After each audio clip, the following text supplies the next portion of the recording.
Et justement, les Français ont donc choisi d'éliminer les deux partis traditionnels. Comment peut-on expliquer que ces deux partis traditionnels ne soient pas au second tour? Que s'est-il finalement passé? Est-ce que c'est une page qui se tourne? Est-ce qu'on peut parler d'une recomposition du spectre politique?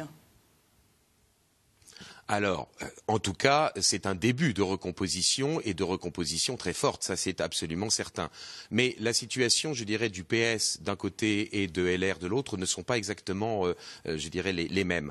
Pour ce qui est du Parti socialiste, il a été écrasé entre Jean-Luc Mélenchon d'un côté et Emmanuel Macron de l'autre. On sait que l'essentiel, je dirais, des forces socialistes, des électeurs socialistes sont devenus sociodémocrates et peut-être même sociolibéraux. Et donc, par conséquent, ceux qui sont restés socialistes ont été siphonnés par Jean-Luc Mélenchon, tandis que les autres sont passés chez Emmanuel Macron. Et de ce point de vue-là, oui, c'est vraisemblablement une mort lente, mais une mort réelle du Parti socialiste d'Épinay, c'est-à-dire celui de François Mitterrand. De l'autre côté, eh bien, la crise est peut-être encore plus grande parce que si la crise du PS était peut-être d'une certaine manière presque annoncée, je dirais, par les transformations sociologiques et psychologiques de l'opinion publique, pour LR, c'est une très grave crise qui s'enclenche parce que avec 5 ans, je dirais, de présidence de François Hollande, on pensait naturellement que le candidat issu de la primaire de la droite serait le prochain président de la République. Or là,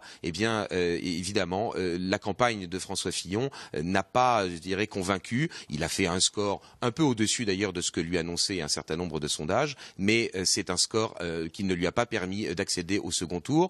On peut penser que c'est l'ambiguïté de son positionnement, d'un côté libéral, de l'autre côté conservateur, qui fait que ses électeurs n'ont pas été vraiment, je dirais, enthousiastes. Les électeurs libéraux ont basculé en partie vers Emmanuel Macron, tandis que ceux qui étaient plus conservateurs, eh bien, ont pu effectivement, dès le premier tour, envisager de voter pour Marine Le Pen.